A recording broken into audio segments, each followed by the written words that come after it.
Muy buenas tardes, estimadas amigas y amigos. El Instituto Municipal de Cultura Culiacán le da la más cordial bienvenida a los eventos conmemorativos de los 490 años de la ciudad de Culiacán, Sinaloa. En este mes recordamos aquel 29 de septiembre de 1531, cuando Nuño Beltrán de Guzmán funda la villa de San Miguel, hoy conocida como Ciudad Heroica Culiacán Rosales. Desde el Instituto Municipal de Cultura Culiacán, en coordinación y colaboración con otras instituciones de gobierno, especialmente la Secretaría de Cultura del Gobierno Federal, así como de instituciones académicas como el Colegio de Sinaloa y otras organizaciones ciudadanas, del 8 al 29 de septiembre estaremos realizando un amplio programa de actividades conmemorativas que incluyen música, danza, teatro, así como de literatura. Casi todas de manera virtual a través de nuestras redes sociales y algunas muy contadas, sobre todo que algunas artísticas, las haremos de manera presencial en espacios abiertos y con todos los protocolos de salud y de sana distancia establecidos por las autoridades sanitarias. Esta tarde, con la importante colaboración del Colegio de Sinaloa, tendremos la oportunidad de escuchar la participación de una de sus destacadas integrantes, como es la doctora Armienta, con un tema sumamente importante para nuestra región, para nuestro estado, donde la lluvia, el agua, es un factor fundamental para el éxito de la agricultura, nuestra más importante actividad económica. Me permito presentar a quienes nos acompañan esta tarde.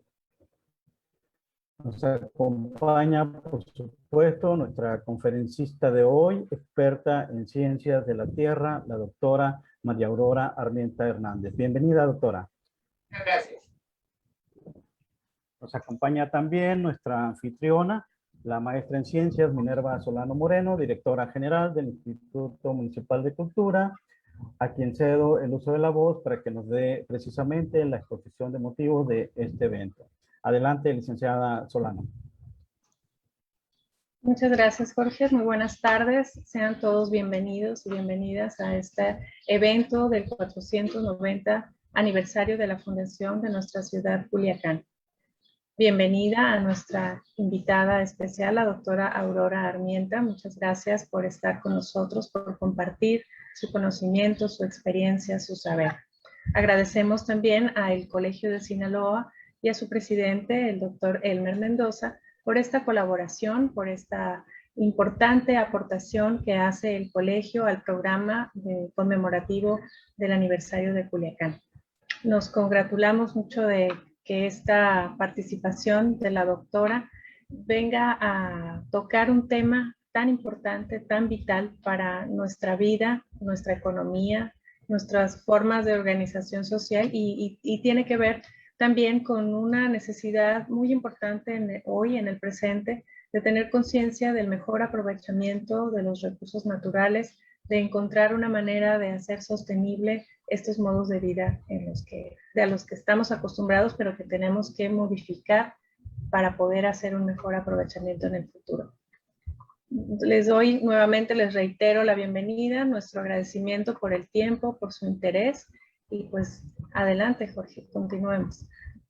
Muchas gracias, maestra. Vamos entonces, antes de cederle el uso de la voz a la doctora Armienta, vamos a dar lectura de manera muy breve a su semblanza curricular. La doctora María Aurora Armienta Hernández es miembro del Sistema Nacional de Investigadores en nivel 3, es profesora del posgrado en Ciencias de la Tierra de la UNAM, la Universidad Nacional Autónoma de México. Ha impartido cursos y conferencias e invitada en diversas universidades del país y del extranjero. Fue presidenta del Instituto Nacional de Geoquímica y delegate at large de la Asociación para Mujeres, Geocientistas. Actualmente funge como Co-Chair for Geoscience de la International Medical Geology Association. Actualmente investiga el comportamiento geoquímico de metales y metaloides tóxicos en zonas mineras y desarrolla métodos de remediación de la contaminación proveniente de los mismos basados en materiales geológicos de las propias zonas. Como parte del Comité Científico Asesor para el Volcán Popocatépetl, su participación ha logrado identificar precursores geoquímicos de las erupciones y ha proporcionado información valiosa que ha sido utilizada para la reducción del riesgo volcánico.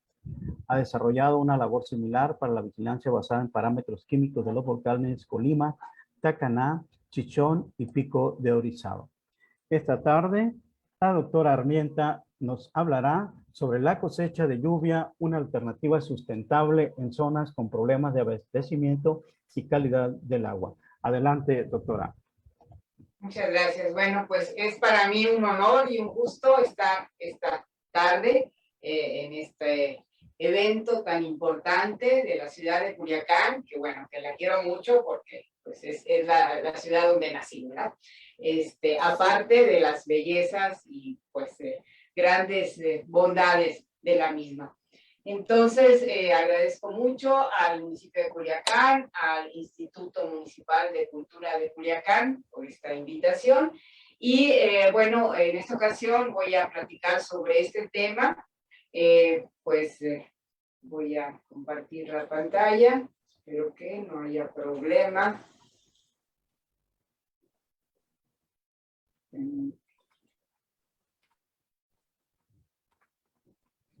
A ver, bueno, entonces el tema es cosecha de lluvia, una alternativa sustentable en zonas con problemas de abastecimiento y calidad del agua.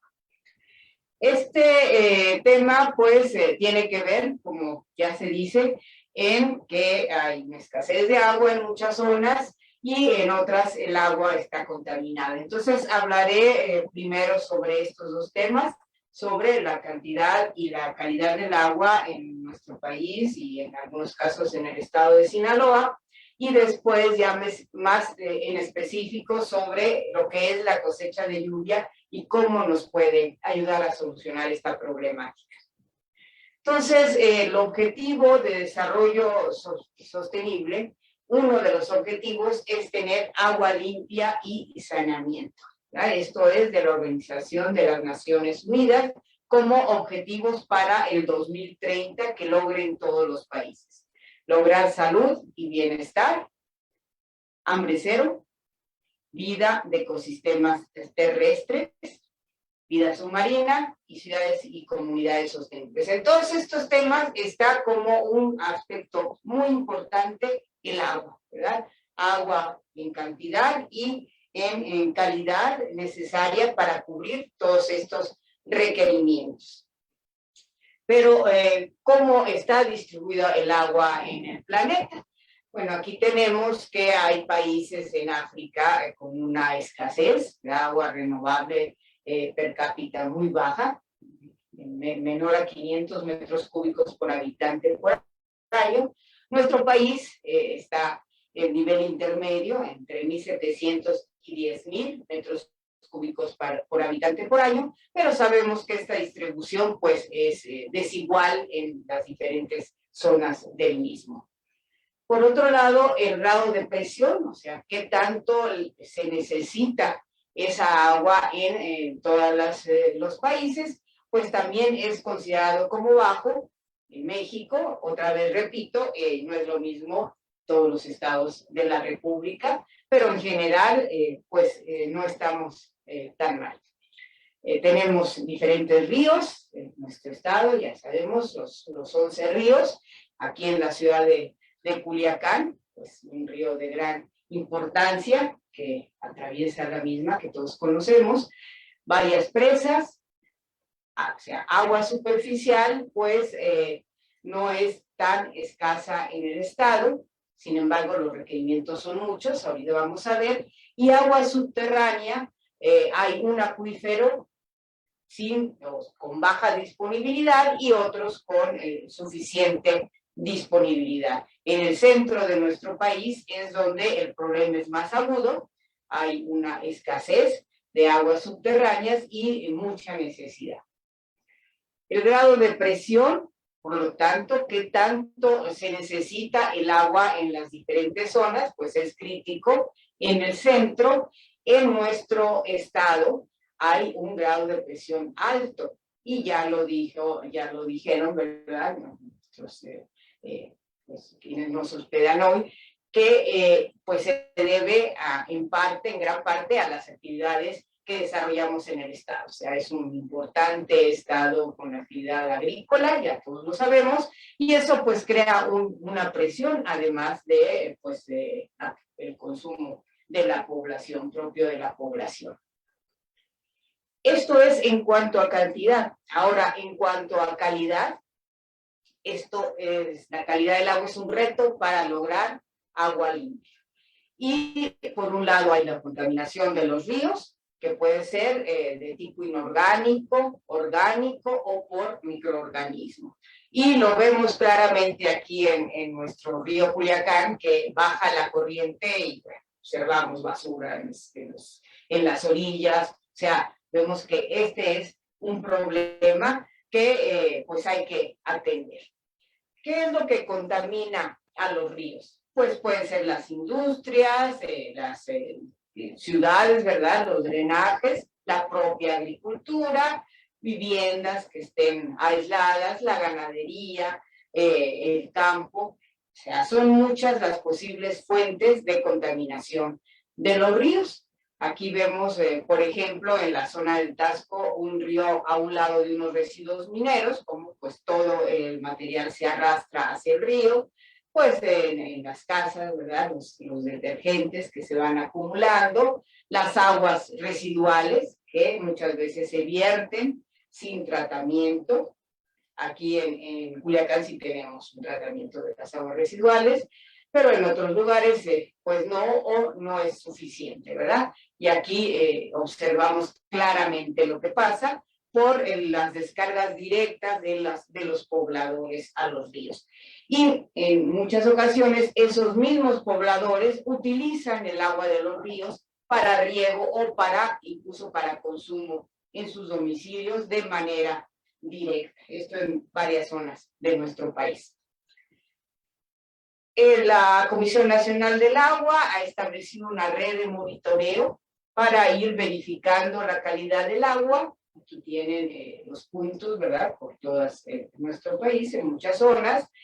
¿Y cuáles son los resultados de estas verificaciones? Bueno, los parámetros que se miden más frecuentemente son la demanda bioquímica de oxígeno, que es la cantidad de oxígeno que se requiere para oxidación bioquímica de los compuestos orgánicos degradables, ¿verdad? Y esto es un indicativo del grado de contaminación del agua. En general mide el oxígeno que es consumido por los microorganismos y en nuestro país pues la mayoría es excelente, pero un poquito más del 50%. Después buena calidad, aceptable y en 7% está contaminada y 3,5% fuertemente contaminada. Este es de agua superficial. Aquí está la distribución, como vemos otra vez en el centro, aparte de que no hay agua, el agua no tiene buena calidad. En nuestro estado, en muchos de los sitios, sí podemos considerar que para este parámetro es de buena calidad, aunque en sitios específicos esto pues no se cumple como debía. Otro parámetro es la demanda química de oxígeno, que es la cantidad de oxidante que reacciona con una muestra de agua en condiciones controladas.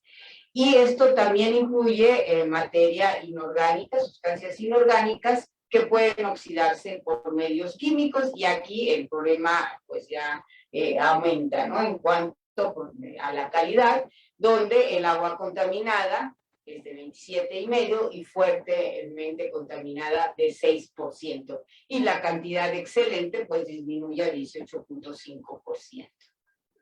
Aquí también tenemos esta distribución, otra vez es muy similar y otra vez en algunas zonas de nuestro estado no cumplimos con la norma. Y los coliformes fecales, que como ya sabemos que indican contaminación por pues residuos humanos principalmente, y también tenemos agua fuertemente contaminada, 28,4% y contaminada 27%. Y aquí el problema sí se ve en todo el país prácticamente. Ahora, la única ventaja es que esta agua casi siempre recibe un tratamiento antes de distribuirla a la población y el tratamiento que se hace pues generalmente logra eliminar estos microorganismos. Ahora, en Sinaloa, ¿cómo estamos en cuanto a calidad del agua? Bueno, pues estamos mejor, ¿verdad? Es excelente, la mayoría, ¿sí? En demanda bioquímica de oxígeno y de buena calidad, y en demanda química de oxígeno también, claro, la proporción disminuye igual que en el resto del país, pero pues tenemos una mayoría entre excelente y buena calidad. Otro problema es la contaminación por metales pesados, que se da sobre todo en zonas mineras, que es donde yo he trabajado muchos años, ¿no? Esto es en Taxco, aquí están unos residuos, como ustedes ven, bastante grandes, y a un lado el río. Y las concentraciones pues son muy altas, de cadmio, de cobre, manganeso, zinc, arsénico, todos esos elementos que pueden ocasionar un daño a la salud y pues van a dar a los ríos aledaños. En cuanto a los metales, hay algunos que se consideran esenciales, son indispensables para la vida, y otros no esenciales que pues hacen daño. Algunos son biológicamente importantes, participan en procesos enzimáticos como el hierro o el magnesio, y otros producen muchos problemas de salud como el plomo, ¿verdad?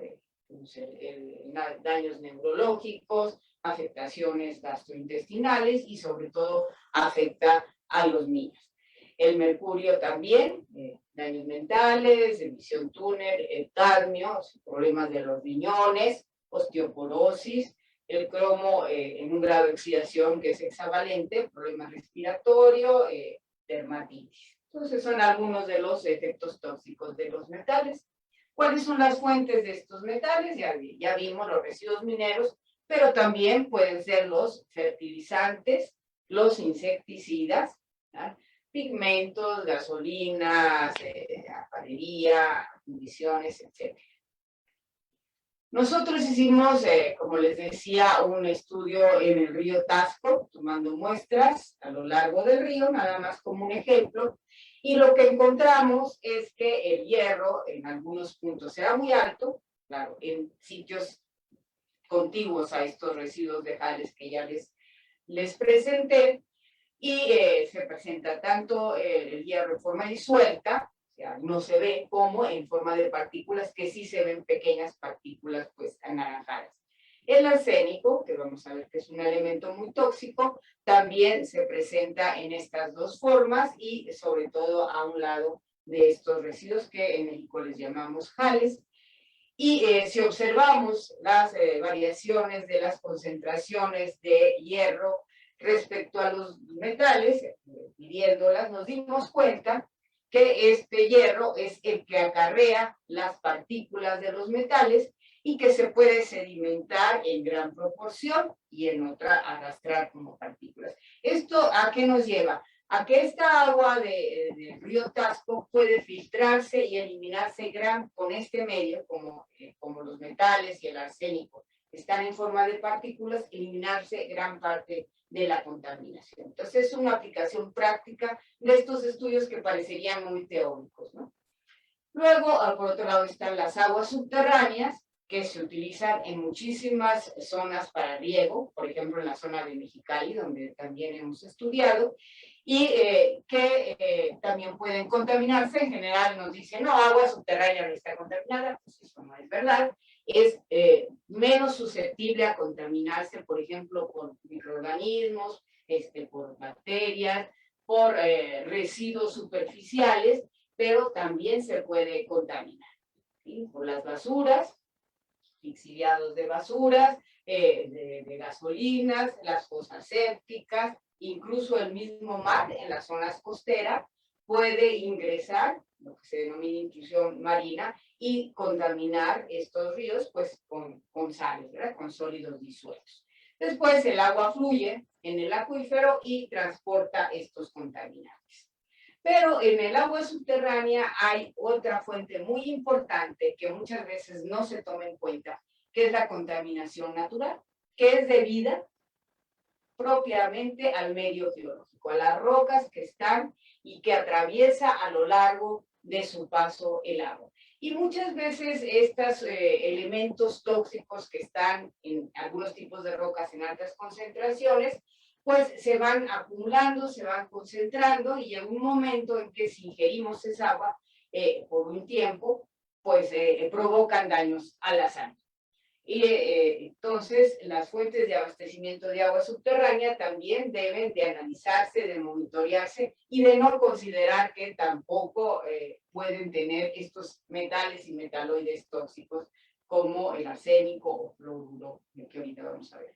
Entonces los acuíferos, aguas subterráneas, pues se pueden contaminar por el uso de pesticidas, insecticidas en los cultivos, ¿verdad? De fertilizantes incluso, por la propia cabecera del pozo, que no esté bien protegida, que en muchas rancherías puede ser, ¿verdad? Una fuente de patógenos, ¿sí? De microorganismos en el agua, la intrusión salina en aguas costeras, esto se da mucho en el estado de Sonora, sobre todo, y es principalmente sal, ¿verdad? Cloruro de sodio, pero puede tener otros contaminantes. Y la contaminación natural por la disolución de minerales que puede aportar hierro, fluoruro, manganeso, arsénico, etcétera, elementos que pueden ser tóxicos. Esto es muy importante en México, ya que más del 60% del agua potable proviene de agua subterránea.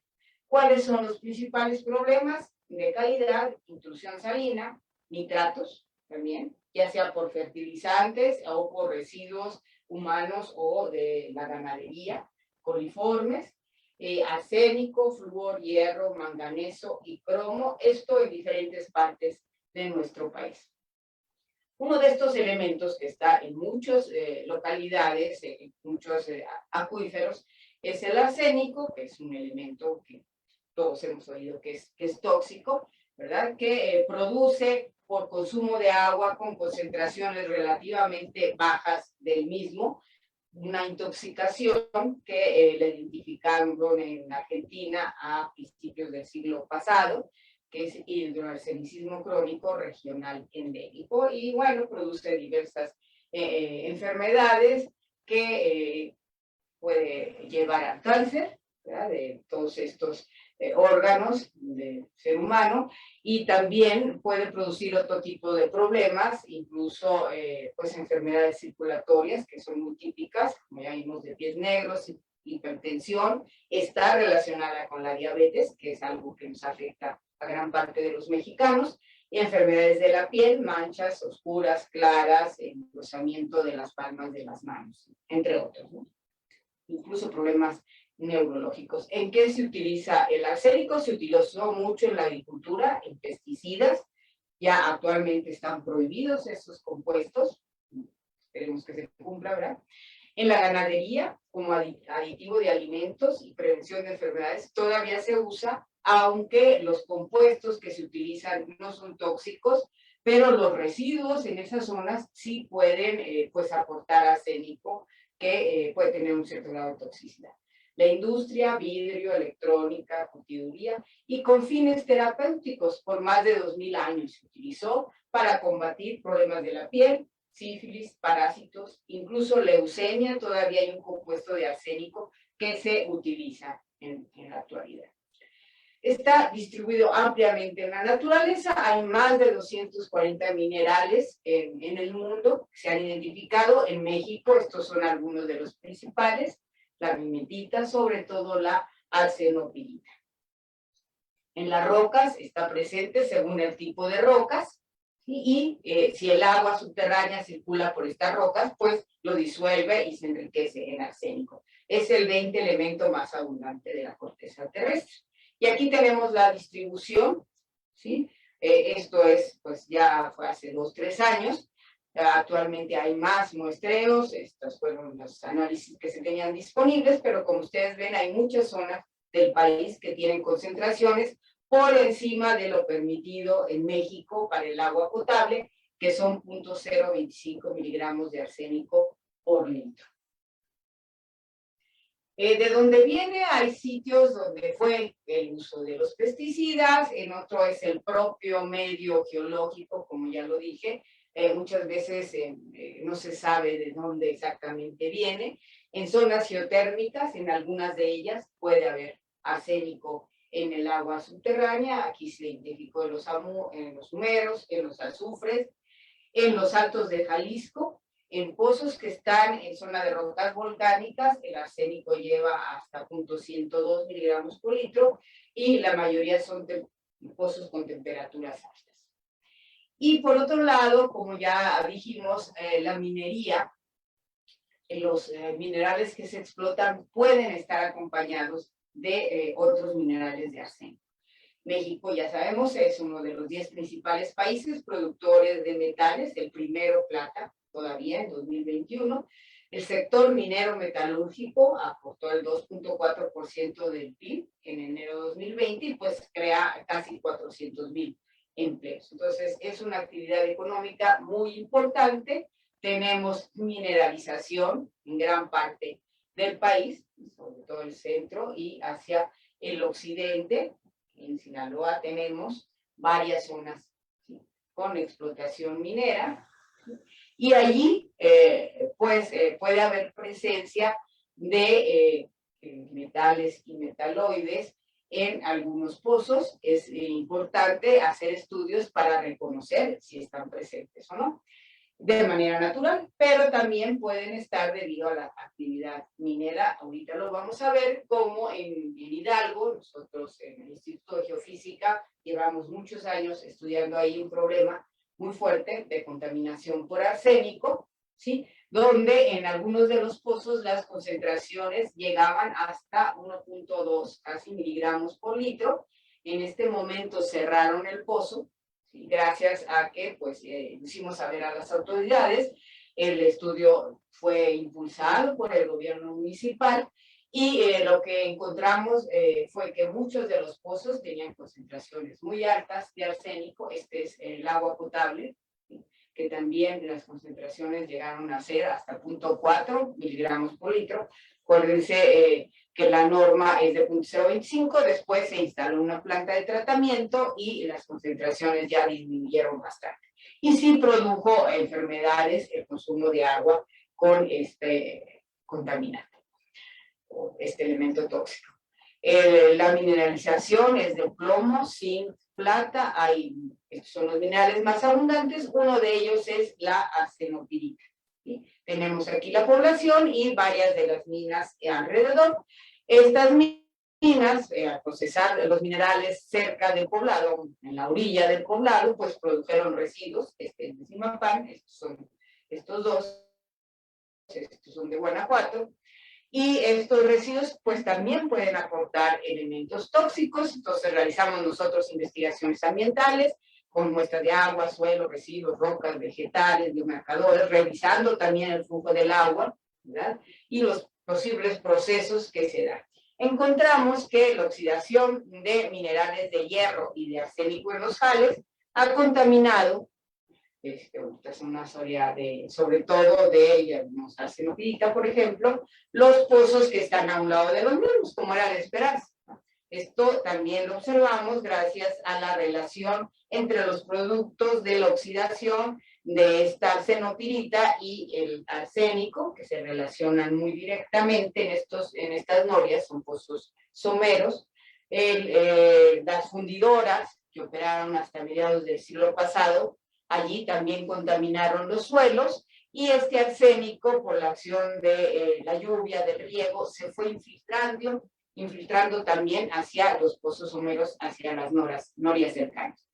Pero por otro lado, pozos profundos, fuera de la influencia de estos residuos, aguas arriba de los mismos, también tenían presencia de altas concentraciones de arsénico, y estudios químicos, no nada más de arsénico, sino de otros elementos que normalmente están en el agua por su interacción con las rocas, nos dieron pues diferencias observables, ¿verdad?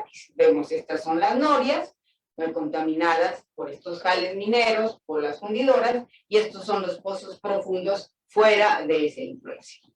Y revisamos la mineralogía de la zona, donde hay muchos minerales de arsénico, y vemos, por ejemplo, aquí cómo se observa la oxidación en una zona que no tiene nada que ver con el procesamiento de los minerales ni con los residuos. Y hay una oxidación y en estas zonas de oxidación es donde se puede transportar, también liberar y transportar el arsénico en agua subterránea.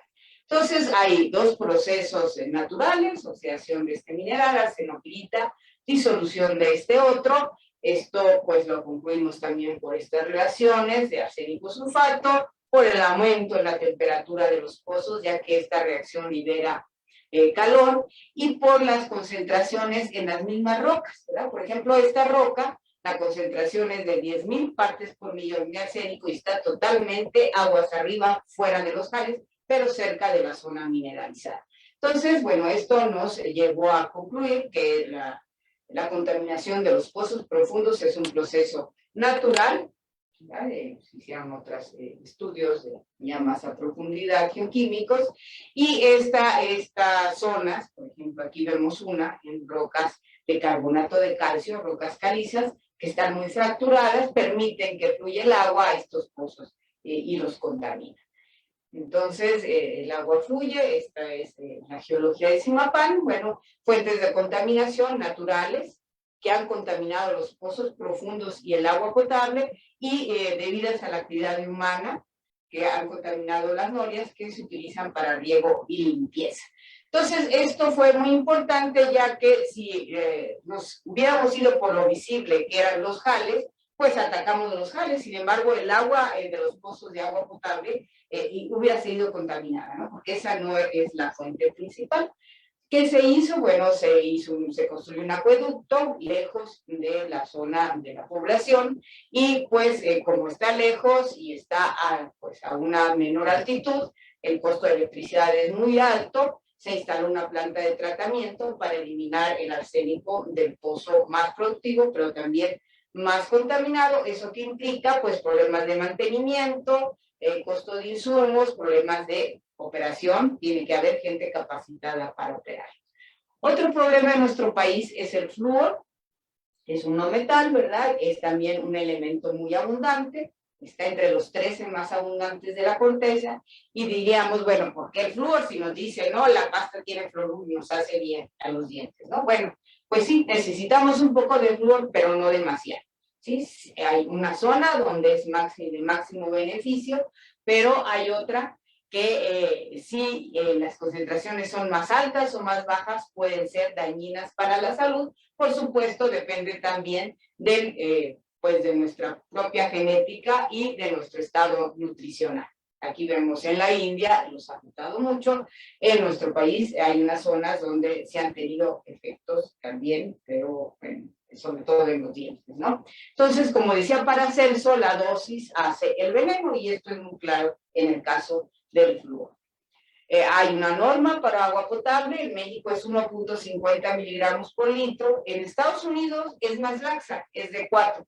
Porque siempre piensan, no, en Estados Unidos todo es más estricto, no es cierto. Hay cosas que sí, hay cosas que no. Entonces, aquí en Estados Unidos 4, la Organización Mundial de la Salud recomienda 1.5 o hasta 1 miligramo por litro. Pero hay que tomar en cuenta cuánta agua tomamos, ¿verdad? Y si también tomamos, por ejemplo, sal fluorurada, eso aumenta la concentración de fluoruro. ¿Qué minerales lo aportan en el agua subterránea? Bueno, la fluorita, apatita, topacio, otros tipos de minerales.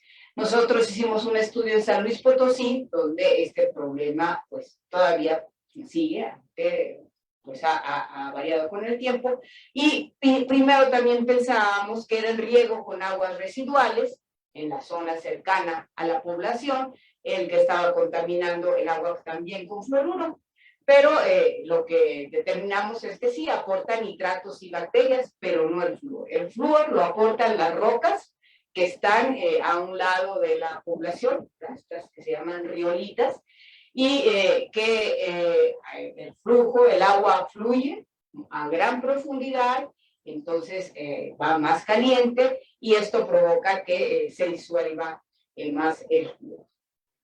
Entonces, en México tenemos presencia de arsénico y de flúor en muchas partes, los dos contaminantes. Nacionalmente, ¿qué es lo que en relación a estos parámetros inorgánicos, ya no bacterias, ¿sí? O materia orgánica. El color amarillo son aquellas muestras que no cumplen con estos parámetros: alcalinidad, sólidos disueltos, manganeso y hierro. Y en color rojo son los que no cumplen con parámetros ya más críticos para la salud, como es el fluoruro, que ya vimos, coliformes, arsénico, cadmio, nitratos y mercurio, plomo. Entonces, esto es la muestra nacional, 1292 sitios, la mayoría es verde, o sea, sí, bueno, más o menos la mayoría es un poquito menor que lo que no cumple y lo que medianamente cumple. En Sinaloa la mayoría es verde, ¿sí? Pero sí hay puntos que no cumplen, ¿verdad? Que tienen presencia de alguno de estos contaminantes. Esto es para agua subterránea. Otro parámetro son los sólidos disueltos, que ya vimos que pueden aumentar, sobre todo en cerca de las costas. Entonces, esto es cómo se da el proceso: es el agua salada, ¿verdad? Hay interfase agua dulce, agua salada, y al bombear, ¿verdad?, con los pozos, pues se puede provocar que el agua salada ascienda, y entonces el agua dulce, que debería de ser, se empieza a poner salada y ya no se usa, ya no se puede usar para riego y mucho menos para bebida.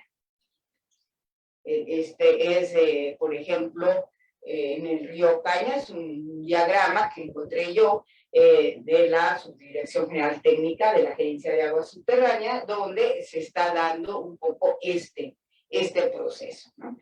Entonces, es un proceso que tampoco contribuye a la calidad del agua.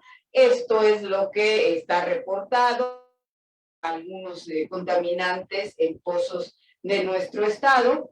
Muchas veces es producto de la propia geología, y otros es producto de las actividades de los seres humanos, ¿no? Por ejemplo, aquí, este pozo no cumple con coliformes fecales y está cerca de la población, entonces obviamente son los residuos, el drenaje probablemente de la población. Este pozo tiene manganeso, hierro, está en una zona minera, y ustedes ven que aquí están los residuos de las minas, que son arrastrados por el río. El uso del suelo, en nuestro estado, el uso de fertilizantes, pesticidas, puede contaminar con nitratos, por ejemplo, además de compuestos orgánicos, que habría que determinarlo en cada sitio, también las zonas de riego, ¿no? y de cultivo. Entonces, son algunos parámetros que hay que tomar en cuenta. Ya dijimos que no hay mucha agua, y una alternativa, pues, es la cosecha de agua de lluvia, que podría reducir hasta en un 50% el agua potable que se utiliza en cada casa. Su recolección puede ser desde muy sencilla o pues nada más un depósito, pero claro, eso pues tiene sus limitaciones, ¿sí? O bien hacerlo ya de una manera más tecnificada, que pues logra recolectar más agua y con mejor calidad. Entonces, por ejemplo, el agua que venga del techo, pasarla por un filtro para quitarle parte de los sedimentos y posteriormente almacenarla. Sería un sistema pues relativamente sencillo. En 2013, el Programa Universitario de Estrategias para la Sustentabilidad de UNAM instaló un sistema de captación de agua de lluvia en uno de los edificios. Y para probar qué tan bien funcionaba este sistema, sobre todo como opción para la Ciudad de México, que pues tiene muchos problemas de agua. Entonces, el agua se capta en este domo de cristal, que ya se encontraba desde antes de instalar este sistema, ¿verdad? Es un domo normal, y se transporta por estas canaletas, se colecta, se transporta hasta este recipiente, este depósito que se llama Tlaloque, que fue un diseño de técnicos mexicanos. Entonces, el agua entra a dos separadores para eliminar las primeras aguas de lluvia. ¿Por qué? Porque estas van a arrastrar todo lo que se quedó en el techo, ¿sí? Y además lo que puede estar en la atmósfera, y pues decimos limpia, ¿verdad? Es un agua que pudiéramos decir es agua de limpieza, entonces hay que tirarla, esta agua ahí en este edificio, pues la usan para riego de los jardines, esta primera agua. Y ya el agua que se recolecta posteriormente, con las siguientes lluvias, pasa por este tlaloque y luego se bombea a estos depósitos que, como ven, son muy sencillos, plásticos cubiertos, y se almacenan en estas cisternas, 36,000 litros es cada una. Al interior hay un filtro de hojas, ¿sí?, y un reductor de turbulencia para evitar que los sedimentos se agiten. Entonces se deposita el agua y los sedimentos se van asentando en el fondo. Después ese agua de la superficie pasa para de la parte superior de los tanques estos, pasa a un sistema de filtración que es un filtro de sólidos para las partículas más gruesecitas. Después carbón activado que elimina los contaminantes químicos, microbiológicos y físicos. Otro de carbón activado para eliminar partículas más pequeñas, y un ozonizador que elimina los microorganismos. Entonces el agua, pues suponemos que es bastante buena. Después ya pasa a otro sistema de filtrado, que es como el que están en muchos lugares, en muchas oficinas, que ya es un filtro más pequeño y se puede ya beber. Entonces hicimos nosotros toma de muestras durante más de 2 años, cada mes, de la cisterna, del primer filtro de partículas, del tren de filtrado, de las llaves que llegaban al bebedero y del bebedero.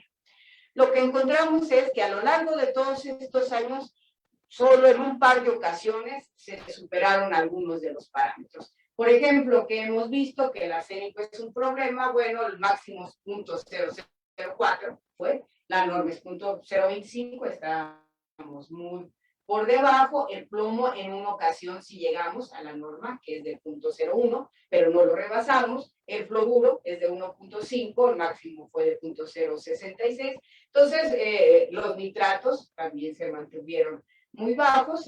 La norma es de 50 y nosotros llegamos a 1.89. Esto es algunos de los resultados a lo largo del tiempo. Como ven, en algunas épocas, por ejemplo aquí, después de la época de lluvias, subió el zinc en uno de los sitios, explicamos en este artículo, y pues se hicieron algunas acciones para disminuirlo otra vez, aunque nunca se superó la norma de agua potable.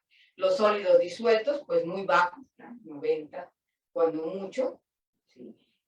Claro, con la precipitación ahí sí disminuyeron un poco, pero nunca superaron. Los nitratos también, como ven, en los diferentes puntos se mantuvieron, pues son estas barras, pues por debajo de la norma siempre. Y cuando había mayor, pues no dependía mucho de la precipitación, ¿sí? Teníamos altas y bajas, pero siempre por debajo de norma. Igual el plomo, ¿sí?, que es otro problema, que luego se dice que la atmósfera de la Ciudad de México está muy contaminada por metales. Bueno, nosotros en este estudio no vimos eso, ¿sí? Al contrario, o sea, el agua de lluvia en general, de entrada, no superaba las normas. El arsénico, pues tampoco, ¿verdad? Como ustedes ven, máximo 0.202, entonces es bastante bajo. Los fluoruros, ningún tiempo superaron. Y bueno, se instaló a un lado de este edificio un bebedero que le llamaron jugo de nube, porque es cosecha de agua de lluvia. ¿Y cuál es la ventaja? Bueno, por ejemplo, en 2014 se cosecharon en agosto, septiembre y octubre 127,998 litros, lo que equivale a casi 6,400 garrafones de 20 litros. ¿Esto qué ayuda? Bueno, pues a eliminar esta contaminación por plásticos, ¿no? Por residuos plásticos. En 2015, 86,000. Entonces, estamos disminuyendo otro tipo de contaminación, además de tener agua de buena calidad. Esto, claro, fue antes de la pandemia. Los muchachos hacían cola para tomar agua, que ya sabían que era de buena calidad, pero esto va relacionado, por supuesto, con la precipitación pluvial. Este es un esquema de la República Mexicana. Hay zonas muy áridas, ¿verdad? En Sinaloa tenemos algunas zonas que sí son áridas, llueve muy poco, pero otras con una lluvia, digamos, regular. Aquí es la precipitación media acumulada en 2019. Vemos que Sinaloa está casi por encima de la media, estuvo por encima de la media nacional en agosto, septiembre, ¿verdad? En octubre ya bajó, en julio sí fue más igual, más alta. Entonces, bueno, pues esto da condiciones favorables para que se hiciera esta cosecha. Entonces, la precipitación acumulada también, que varía con los meses, ¿verdad? Habrá meses donde se pueda colectar más, habrá otros donde no, pero el agua que se colecta, además, en la cisterna, se pone una pastilla de un compuesto de cloro que, pues, elimina los microorganismos y permite que se mantenga en buenas condiciones en más tiempo. Esto es para los meses de noviembre, donde ya hay menos precipitación, ¿verdad? Por ejemplo, aquí en nuestro estado, ¿sí? Pero en septiembre, bueno, ya vemos, ¿verdad? Hay mucha lluvia. Las declaratorias por sequía casi no se han dado en nuestro estado, aunque en algunas zonas, ¿verdad? En el norte, pues sí ha habido en algunas ocasiones. Estamos trabajando con un grupo, con una fundación que se llama Cántaro Azul y un grupo, agrupamiento de organizaciones sociales y académicos que se llama Inventario Nacional de Calidad del Agua, promoviendo estos proyectos pilotos de agua segura en escuelas, donde es un domo de las canchas que ya están. Las canaletas se aprovechan para recolectar el agua de la lluvia, o bien de los techos, van a una cisterna de almacenamiento y después un sistema de tratamiento donde es también formativa para educar a los estudiantes en todo lo que es el ciclo del agua y su protección. Y finalmente, bebederos de agua segura. Aquí está la infraestructura, el origen del agua, hay una filtración, después una desinfección, el agua se puede utilizar para la higiene, el lavado de manos, y luego ya el agua más purificada se puede utilizar para consumir directamente en las aulas. Esto, pues, ahora que tenemos este problema del COVID, pues, es una alternativa muy interesante. Esta es ya la instalación, como se hizo en San Cristóbal de las Casas. Ustedes ven, pues es un diseño muy agradable para los niños. Incluso ellos pueden bombear el agua con una bicicleta y aprender también de este transporte de energía, aparte del cuidado del agua. ¿Cuál es el costo? Bueno, lo más caro es la instalación, el tanque de almacenamiento, la cisterna. ¿Para qué se puede utilizar esta agua de lluvia? Pues para disminuir los costos de operación del servicio normal, para dar agua a quienes no cuenten con este recurso en comunidades alejadas, por ejemplo, en rancherías. Se puede hacer para consumo a nivel individual, de familia o de comunidad. Se puede el agua ocupar para uso doméstico, industrial, agrícola, comercial, escolar o institucional. Y es posible captar, filtrar y almacenar el agua de lluvia para todos los usos. Entonces, por ejemplo, en San Luis Potosí, donde la lluvia es muy escasa, precipitación promedio alrededor de 400 milímetros por año, por cada metro cuadrado se podrían captar cerca de 350 litros. Entonces, un techo promedio de 80 metros cuadrados pudiera tener 28,000 litros al año aproximadamente. Y bueno, esto serviría para beber y cocinar. Entonces, es una opción que puede considerarse como una alternativa que no requiere tanta inversión. ¿Cuáles son las ventajas? Bueno, alta calidad físico-química en el agua de lluvia con respecto a diversas fuentes superficiales y subterráneas. El sistema es independiente, por lo tanto, se puede aplicar en comunidades dispersas. Se puede usar mano de obra y materiales locales. No requiere gran energía, ¿verdad? Es fácil de construir y mantener y fácil de operar también, y ahorro de tiempo en la recolección de lluvia en lugar de transportarla algunas veces como ya vimos en Zimapán, de lugares muy lejanos.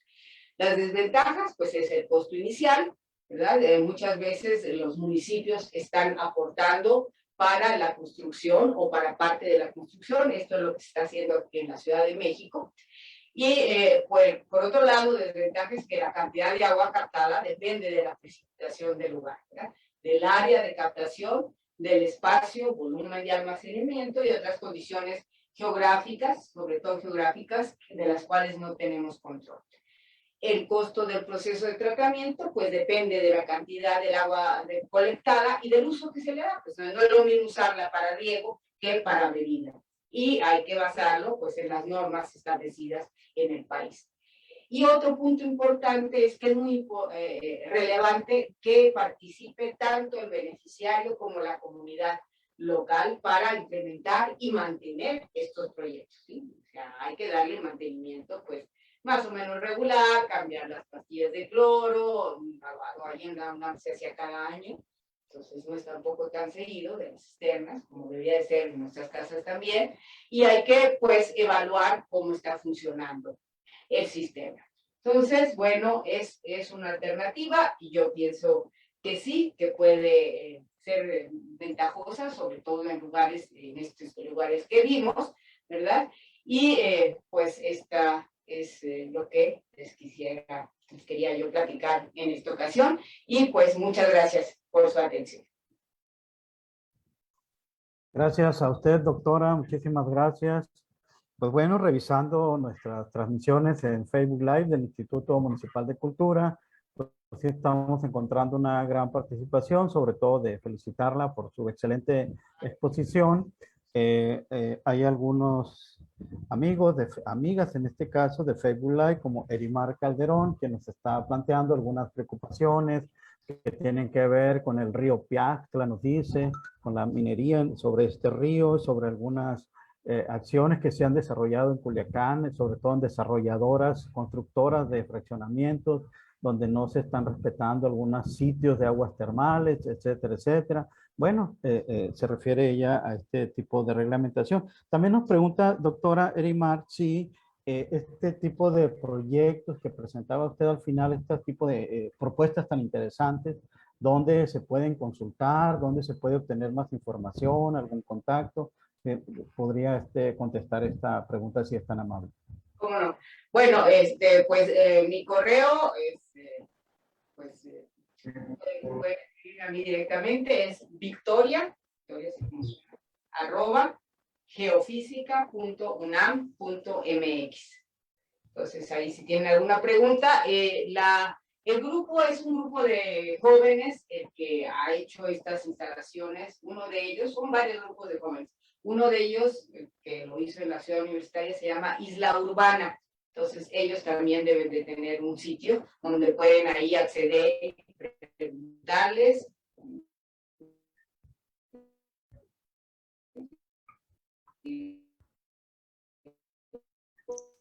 Se congeló la transmisión.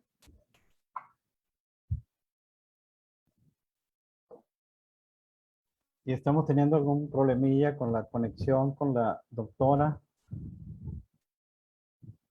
Ya acabó. Seguimos ¿Ya? todavía con el problema. Se está como intermitente, se corta, regresa, se corta.